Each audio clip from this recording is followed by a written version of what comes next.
everyone, I hope you guys are doing well and are keeping safe. Today, what we're going to be talking about is something which is the trending topic, and I have with me none other than nutritionist and lifestyle educator Karishma Chawla. Hi, Karishma, how are you? All well, darling. Thank you. How are you? Very well. So, Karishma, as I was just telling even in the introduction, that today what we are going to be talking about is something which is the topic, which is gut health and the importance of gut health. So, yeah, why don't you tell me what is your perspective about gut health and why is it suddenly the talk of the town? Lovely. So actually, you will really get surprised because once I talk a little more about gut health, you'll actually realize that it's not completely just come and play right now. It's always been. I guess there's just been a little paradigm shift, like a perception shift in a lot of people and stuff like that, where they're actually taking into account the gut health. So, I'm sure that you must have heard that, all diseases begin in the gut, right, in the digestive system. But I would also want to extend that health also begins in the digestive health. So you would be completely surprised that your gut health is actually got to do with so many things.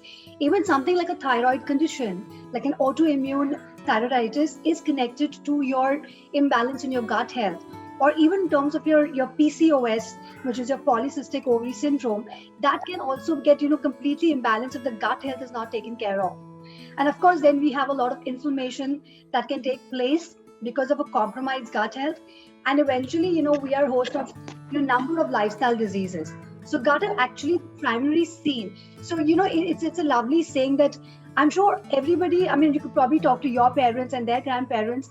It's a very old saying where a grandma would always ask the grandchild if he or she is not feeling well, did you sleep well?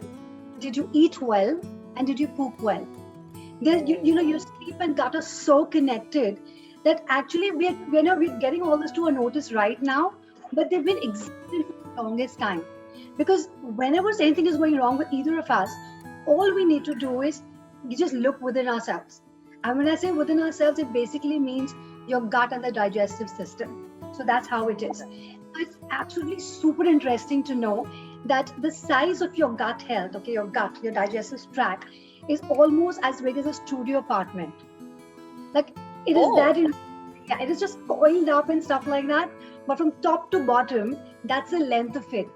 And that's why it isn't surprising enough that the foods that we eat, okay, or all the environmental toxins that we take in, or when we are in the nature, whatever our immune is getting, elevated, can actually, either compromise the gut lining or it can give it a good boost. So usually when you're eating the wrong foods or you're in an environment which is absolutely toxic, all of these will actually compromise your gut health, and eventually there'll be inflammation, and then we have those diseases. So I'll quickly tell you three benefits of your gut. So, I mean, a lot of people think it is only, your when we talk about the gut health, it's only about good digestion. But actually, 90% of your serotonin, which is your feel good hormone, is produced in your gut. Number two, 70 to 80% of your immune system. Like suddenly, since a year, everybody's talking, tell me what to take for your immune system. I yeah. can't give you vitamin C. I cannot give you a zinc if your gut is not functioning because it's not going to absorb it. So 80% of your immune system lies there. And of course, something that I think everybody can relate to, your absolute gut health is a fantastic marker for your weight management. Your metabolism, Oh. detoxification, your blood sugar levels, everything is taken care by the gut health. So now you seem to realize that we may say that it is absolutely a hot topic right now, but imagine we've been looking at it for the longest time. I think right now is where we have brought that into perspective and we're giving it a little more love and care. And Yeah. that's probably going to reward us at some time. That's so true. I mean, you so wonderfully summed this up, because there are certain things which I didn't know, and there are certain things which I do know. Like, even in spirituality, they say that gut is your second brain, so like keep it healthy. So I think that's Absolutely. where we're actually coming from. Yes. But you mentioned about, gut bacteria. So I want to ask you, like, what role does that play as far as maintenance of our gut is concerned? Okay, so what happens is you have your gut health, but where is it taken care? It's taken care by the gut microbiome, aka your gut bacteria. So, and again, you'll be super surprised to know that we are more bacterial cells rather than human cells. Okay. So I'm actually, just getting a lot of education right now, which is so good. yeah, so I'm sure by the time we are done with the talk, you will completely fall in love again, but this time it's going to be with your bacteria. And you have no idea Mm. where it's going to take you in life. So this is a joke that I actually tell a lot of women that for a lot of women, their best friends is like diamonds, right? The old saying. I said, trust me, learn about the gut health, you'll definitely change your thinking.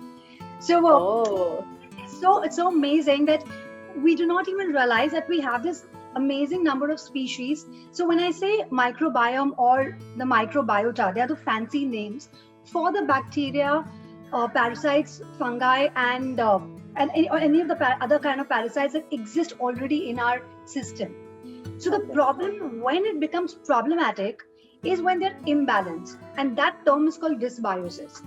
So when they are all living together synergistically, you feed yourself well and you feed your bacteria well, they're doing exactly what they need to do. Again, a very exciting thing is that they're technically and most popularly called an organ by itself because they weigh around 5 pounds, you know. Wow. So yeah.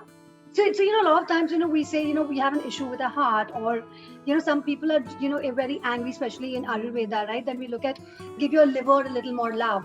Or when there's a lot of fear in your life, we say take care of your kidneys, right? So they're all associated, right? So similarly, what I would want to get to everybody's attention and encourage everybody to do is why not wake up every morning and actually visualize your bacteria as an organ and give some love and attention there. Because honestly, as human beings, what do we really dwell on? We only dwell on love and appreciation. And the True. minute we do that, we're multiplying this even more in our lives. So why not actually practically do this? It may sound a little insane, but trust me, when you start doing it again and again, you don't know where the law of attraction is working and where actually your microbiome is really doing things what it needs to do. So what exactly are Hmm. these guys doing? They are basically important for your immune system and your human development. So, all the chores that we want our body to do, like having stable bowel movements because we don't want toxin built up, that happens Yeah. with your bacteria. Your blood sugar levels, your mood swings, your depression, your cognitive function. So, imagine there's so many functions that these guys are doing. All we need to do is feed them well and give them a lot of love. And they're really going to be able to give us that immune system that we're really looking for. Okay. But Karishma, tell me something like how are these bacteria that you're talking about formed or developed within us? So, they're basically all of us, like you, me, and everybody else, again has a unique microbiome or a microbiota, depending which is determined by the DNA. So, it's literally like your fingerprints. None of us can have the same.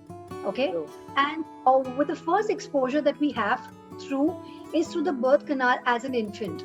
So that's the reason, or you see a lot of functional medicine doctors or a lot of functional nutritionists like me will always tell a woman to try getting a normal delivery because you're going to pass on those bacteria to your child, which is basically going to help the child to build immunity as compared to a C-sect. Of course, there are times when C-sect is like there's no option. You got to do that. You got to Yeah. do that. But in case you otherwise have an option, then always go for a vaginal delivery. Second important part, the way it comes to you would be through your breast milk, the mother's breast milk. So Okay. of course, one part is about again choose to nurse over giving formula fed, the breast to the kids.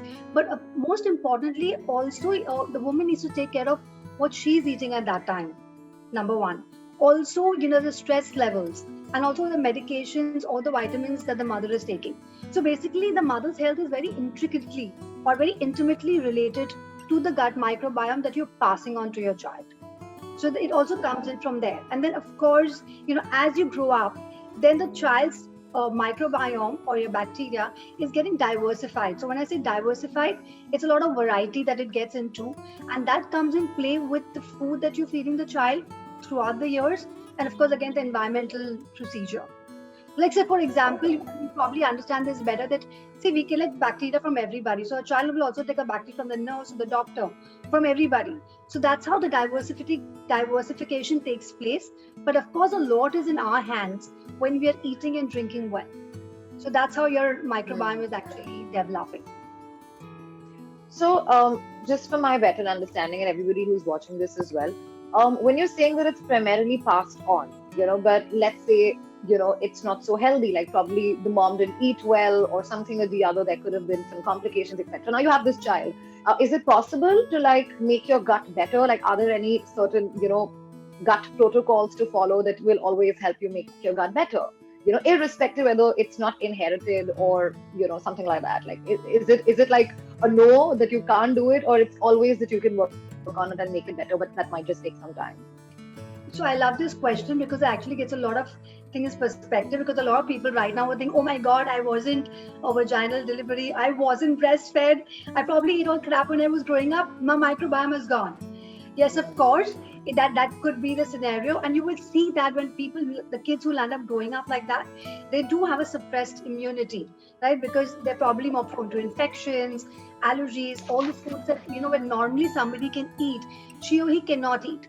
Now the good part is that all of this can be restored back.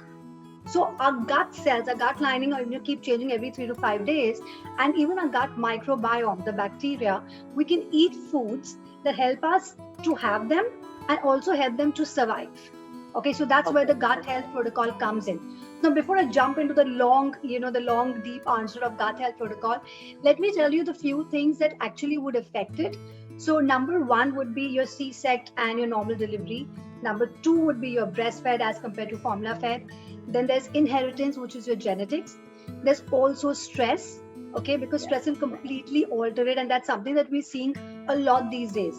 So somebody could be eating really well, but because they're stressed most of the time, the actual digestion process, which according to me is very, very sacred, which I would talk, in the next answer, it basically gets compromised, and then you have these, then you have this imbalance in the bacteria, which could lead to a lot of weight gain and, a lot of other inflammation in the body. So it is true that the stress, I mean, no matter what, stress can impact your gut to a great extent, and that's why it's important to sort of manage it well. Absolutely. So when I say stress, that. Yeah. So when I also say stress, I'm not only talking about the negative stress, like today, if you and me, just chatting, okay, we've just started a day, and I tell you this 10 things that I need to do. They're fantastic. I really want to do it, but I'm going to keep stressing about the stress. Oh, I have 10 things to finish. That itself is stress to the body, because then your mind is in the fight or the flight mode rather than the parasympathetic mode, which is your rest and digestion. So that means, of course, you are stressing still. So it's not that you really need to be depressed to be stressed. Okay. But then don't you think, Karishma, there's like no winning with stress? Like, even if I'm happy or if I'm proactive about something, I'm stressing.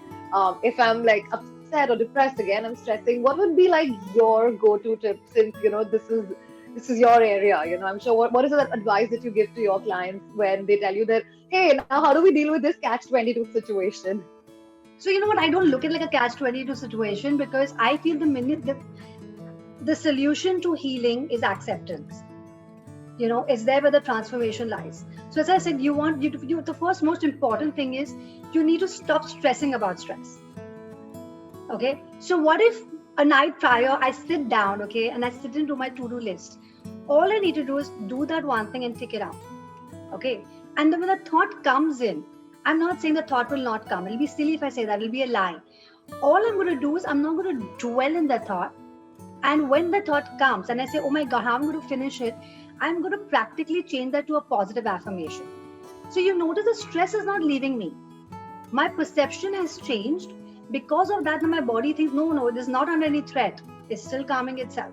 And of course, practice is what rewards you. So you probably do that for 21 days, 25 days, 31 days. That's going to become your true nature. It's like this, right? That when you truly want to be successful about something, you're going to do everything as much as you want to breathe in order to get it. So I may tell you this and you may say, you know what, it just doesn't work. She's told me to do this second day, third day, I'm still stressed. But there will be one aha moment where you can actually sit yourself down, and that's where the tips otherwise come in, okay? That you try to get yourself in a parasympathetic mode, but where you're calming your mind down without doing anything. You're being in the present moment. You're doing a meditation for 2 minutes. You could be doing guided meditation for 2 minutes. You could also try, maintaining a gratitude journal, or just journaling by itself about what you feel. So the minute you are calm, what I'm telling you, you'll absorb and process. If you're not calm, then you're not ready to receive. And that's what happens with a lot of people. So first acknowledge you are stressed. Do you like to be stressed? Do you like your day to pass like this? No, I don't.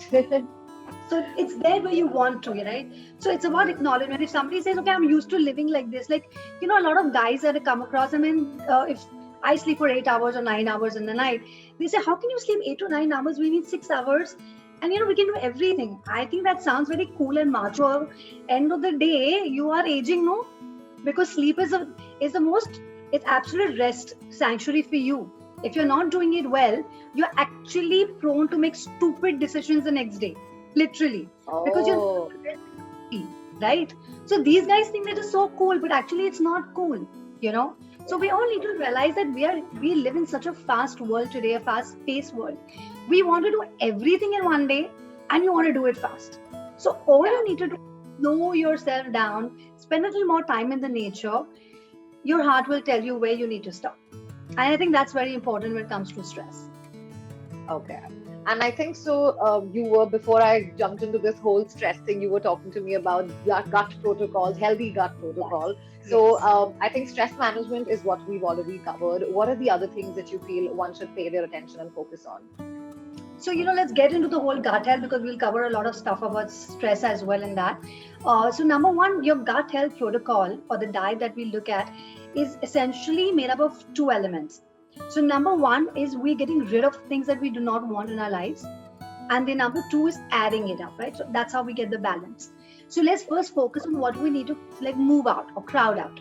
So, number one would be your gut irritants, which basically mean your soy, dairy, gluten, your refined sugar, packaged foods. So these completely need to be cut out. Now a lot of people tell me, but I love wheat. I'm like, okay, you love wheat. So what do we do next? But you are bloating and then you don't feel good. You have brain fog. Yeah. So can I like eat it like 2 times in a day, in a week, and not the rest of the days? So my question to such people is that can you be halfway pregnant? You can be full pregnant or you can be not be pregnant. So what are you trying to tell me? Does it make any sense? So you're trying to tell me that you want to feel 50% better, and that's never going to happen. So I understand, that you may decide to go completely cold turkey, or you may say, okay, fine, let me just go lesser. So if you take, okay, fine, in 1 week you make it 5 times and you make it 3 times, I'm still okay with you all the time. But if you think in your head, no, 50% of the time I'm okay to take gluten, and 50% is my gut going to heal? The answer is a big no. Then you stay where you are.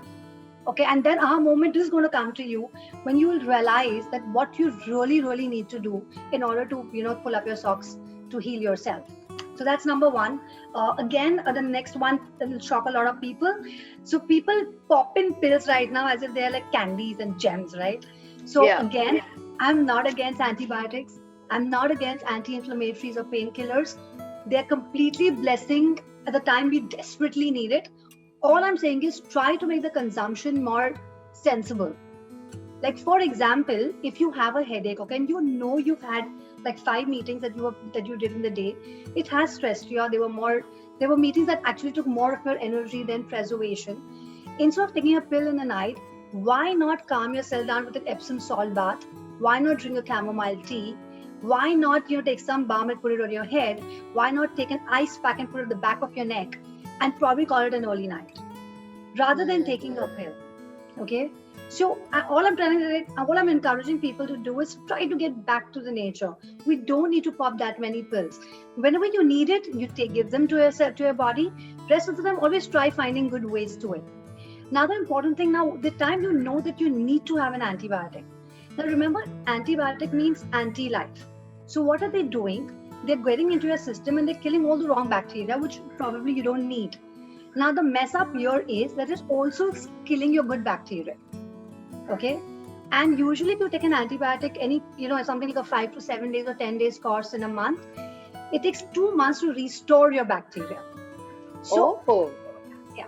So all I would tell people to do is while you're taking those antibiotics, give your gut a little more love and care. Ensure that you're giving them good amount of probiotics in the form of foods that we'll come to, and in the form of your supplements. Just remember that you're keeping it away from it, because you're not just taking it and you're taking antibiotic. It's going to mess up a lot of stuff. So keep a gap between them, but start from day one. You can't not be giving yourself probiotics. If you're taking a supplement, please do just start taking anything you like. contact an expert and do it, because if something doesn't suit you, then you're like, okay, probiotics do not work for me. Yeah. But it's not like that. So that's about it. Of course, alcohol, another complete no-no when it comes. It'll negatively alter your gut microbiome. And lastly, a lot of two other things would be your artificial sweeteners. Now, see, the good part is that it has no calories. So now people want tea, people want coffee, people want lime water, keep putting it inside. I'm like, why can't you all have tea with herbs? Like you have ginger, you have cardamom, and these herbs are actually they are again food for your gut bacteria. So you rather have that than having that sugar, because the artificial sweeteners, they don't have calories, but they're inducing glucose intolerance in your body. So we do not want them. And when it comes to, a lot of heavy meats, they also have bacteria in them that are actually going to negatively affect the gut and actually increase the inflammation. So balance is everything. So I'm not saying become a vegan or a vegetarian. All I tell people is, first, when it comes to meats, you choose your lean meats, like your lean fish, your lean chicken, your lean turkey, rather than the too much of the organ meats, because a lot of things come from there. Second, very important part is have a balanced diet. So it has to be plant origin as well as the animal origin. So the balance is very, very important in terms of getting rid of all the wrong bacteria that may come in. Now, what do we add? Now, this is very, very exciting, and I'm sure you're also interested in this part of the answer. So the number one is eating a lot of fiber. You were like, dude, how much fiber can one eat, right? So the idea is that the fiber that you and me or none of us can digest are nicely digested by our gut bacteria. Okay, so they break them down, and what do they do about it? They eat it and they break them down, because that's a food for them. They actually make immune regulating compounds, and they make substances like your short chain fatty acids, which actually help to reduce the inflammation and prevent lifestyle diseases. So imagine that's the kind of fiber that you require to give your bacteria. So what is the fiber that comes in play? Again, your whole grains, your legumes, anything that has fiber, basically, it's going to be whole, it's going to be more real. So what do you ditch is all your refined carbohydrates. So all your jawar, bajra, rajgira, quinoa, brown rice, all of them come in play. Of course, your high fiber fruits and vegetables come in play, specifically like onion, garlic, Jerusalem artichoke, your leek, all of them also very, very high in fiber, specifically feed the good amount of bacteria. So the idea is that. So again, something which when I tell you, you probably remember this, throughout your life. So there's this tiny joke which says that the refined carbohydrates that we eat, they're devoid of fiber, right? That means they're absorbed very quickly, they're digested very quickly. They don't even reach the colon. So it's like your bacteria also do not like leftovers, and we keep popping it. So it's some things that if you really realize, you see nature has its course doing so well, we are just going against it. Like a simple thing, when you go to a grocery store, do you ever pick up like a bunch of broccoli or bhindi and think कि अभी इसके ऊपर ingredients क्या लिखा है?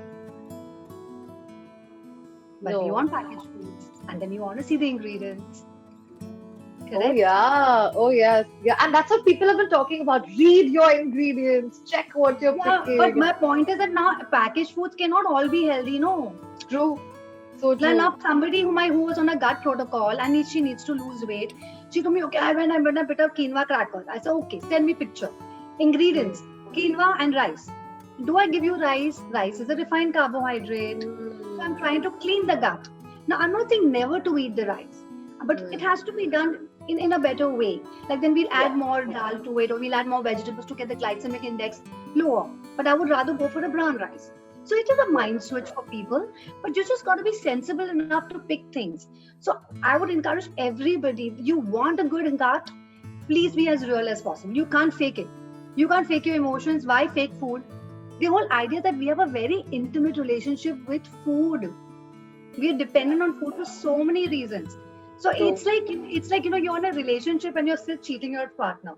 That's how it works with. Karishma, you say things so beautifully. This becomes such an interesting conversation. Like in middle of it, I'm really enjoying it because the way you're telling me things right now, I'm sure everybody watching it also is, getting it easy. They're not finding it too difficult. You're making it sound so fun and easy. That's why we need nutritionists and like health coach and educators like yourself, So as we don't start treating our own self without knowing what exactly needs to be given to our body. Yeah. A lot of times people who come to me, you know what, it's just not about a food prescription, right? Trust me, everybody knows what to eat, not to eat. Somebody who's come to me has already been to 10 dietitians before me. So True. everybody knows, okay? The game changer for somebody to sustain the good life is when you change your relationship with it. Because good health is not only about the food you eat, it's also about relationships, it's about creativity, it's about finance, about career, social connections, sexual relationships, everything. So when you Yeah. see there's an imbalance somewhere, then you will go to take that extra tub of ice cream. Not that you have low willpower. All I'm doing is I'm getting that in the surface for you. So the Hmm. minute you start realizing it's not a big deal to be on a nutrition plan, you suddenly will not find it difficult. As compared to, no, I have to be on a diet. There's nothing like a diet. Diet's Greek word, and it was called dieta, which basically comes from the way of living. It's like somebody telling me I'm spiritual, but you're not imbibing Gita. It's a way of Hmm. life, right? So it is Yeah. very similar to all of these things in any given field, right? If you attach everything to what you feel and how you would want your life to be, it becomes much easier.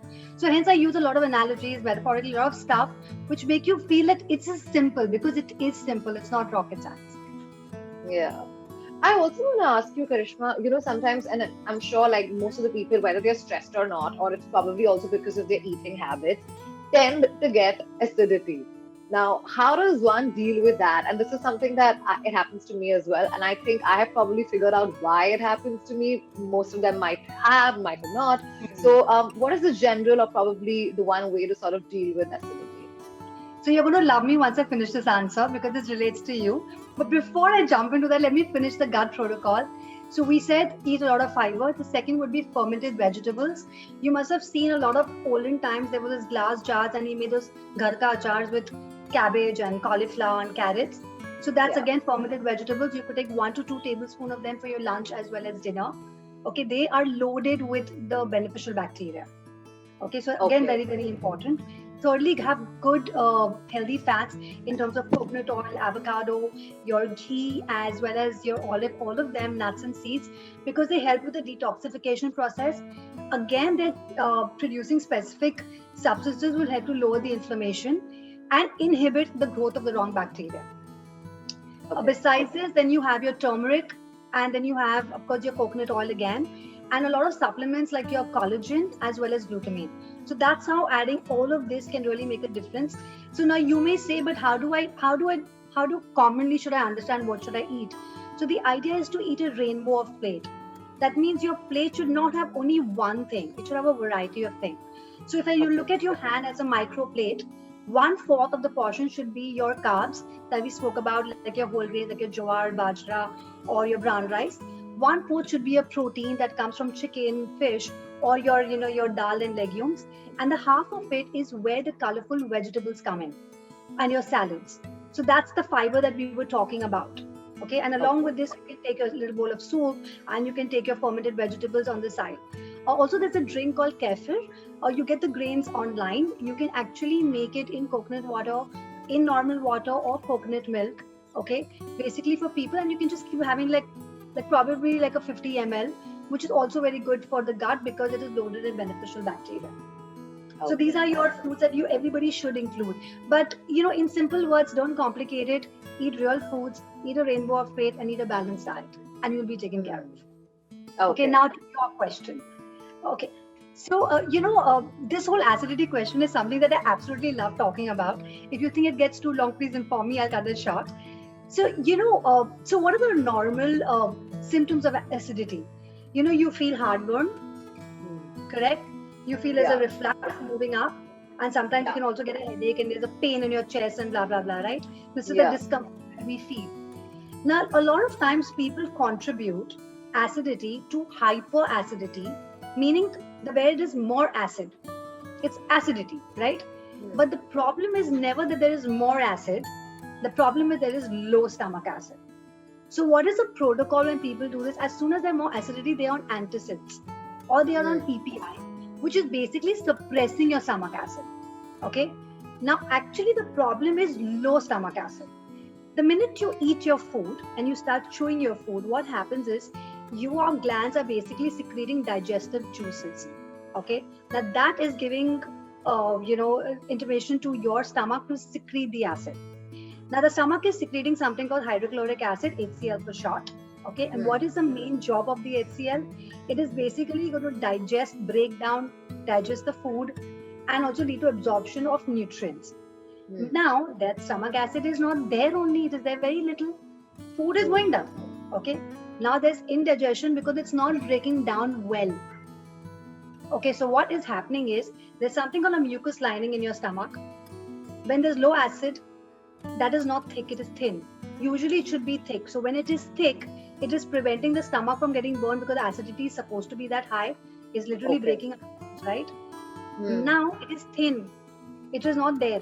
So what is happening is because it is thin, now your LES sphincter, which is your sphincter which divides that helps the food to go down, is become lazy. The acid is going up, the food is going up, and now this is called acid reflux, and people think it is more acidity and they suppress that low stomach acid with more antacids. So you have been misdiagnosed. But the protocol that I would give somebody, in case somebody, so out of 10 people, 8 people would have low stomach acid. The high stomach acid is a very unusual case. It requires a lot of intervention to diagnose it. But the protocol of the food remains the same. That means, you do not have citrus fruits like your tomatoes and everything. Even your lime actually helps you with the digestive fire. Actually.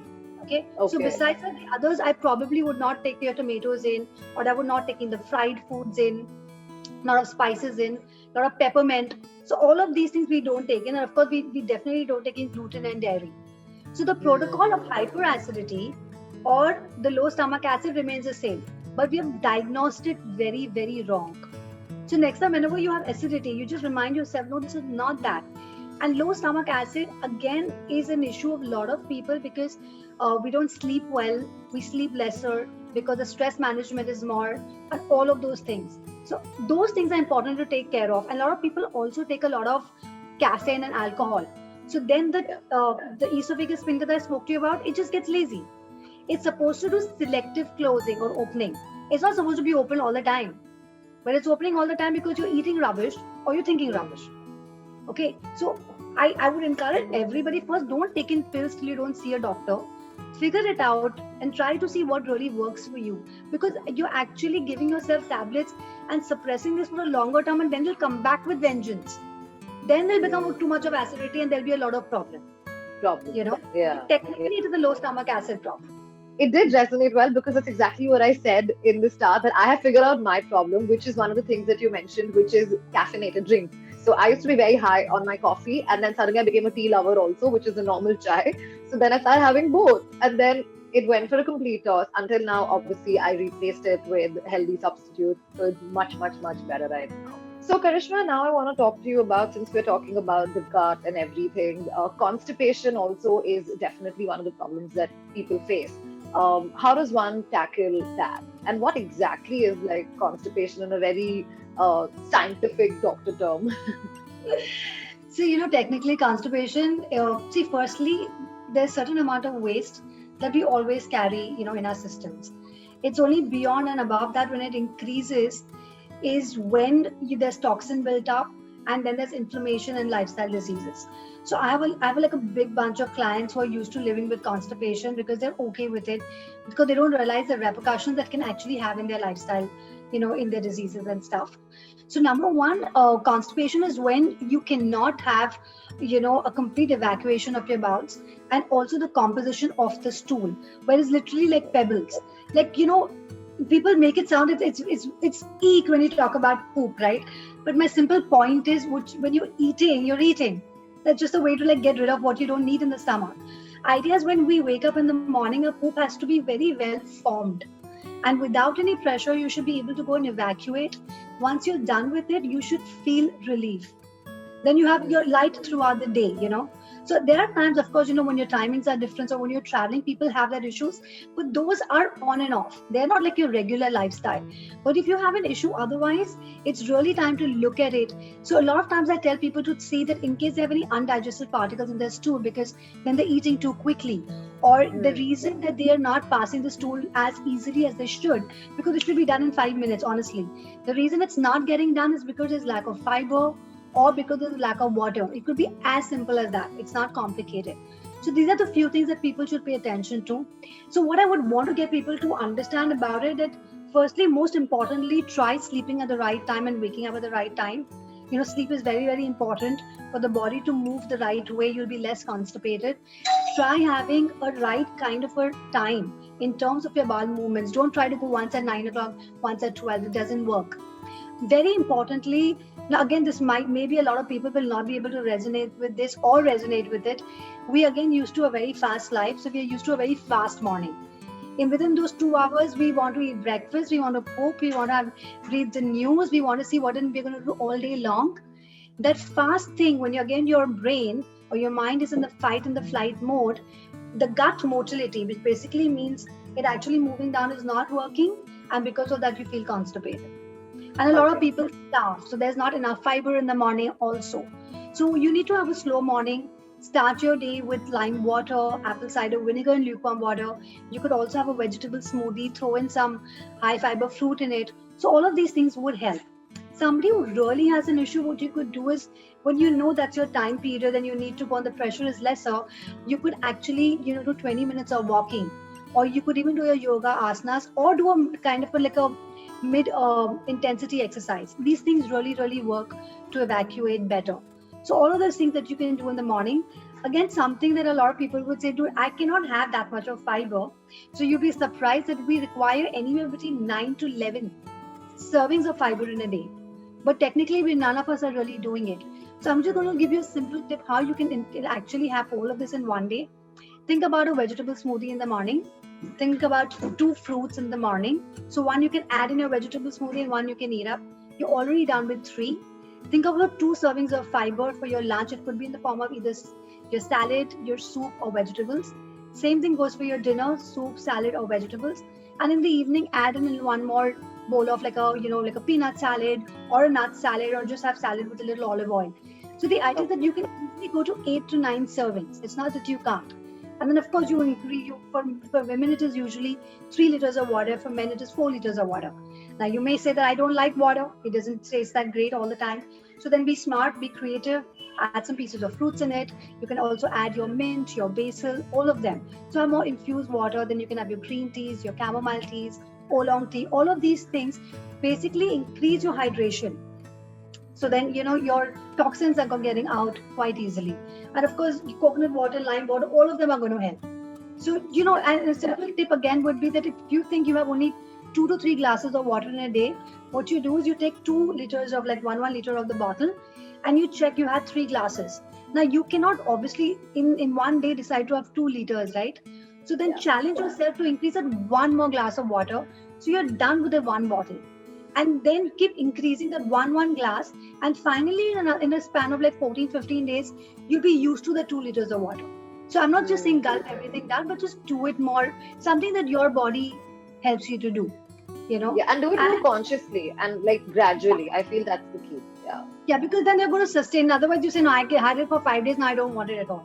And a mistake what a lot of people do is that they drink 500 to 1 liter of water in the morning when they wake up, and they count that as their hydration, which is not, because as soon as you wake up, more than 500 ml of water is going to get flushed out. It's not going for your hydration. So the idea is that every 1 hour drink at least 100 ml of water. That is important. Now, if this still doesn't work for your constipation, then you look at supplements like aloe vera, you look at magnesium, okay? And something that I completely urge people to do is in the night, actually sit yourself down and take an Epsom salt bath. Either you do have a proper shower, or you can just dip your feet in. Anything that relaxes you will also help you with your gut motility, and then things will be there. Besides this, there could be other issues in terms of you're overdoing any of medication, or if you're taking foods, you're ingesting foods that are not working for you. They could also lead to constipation, and the most common food is dairy. So check on these few things. If still doesn't work for you, then it's time that you see an expert. Got it.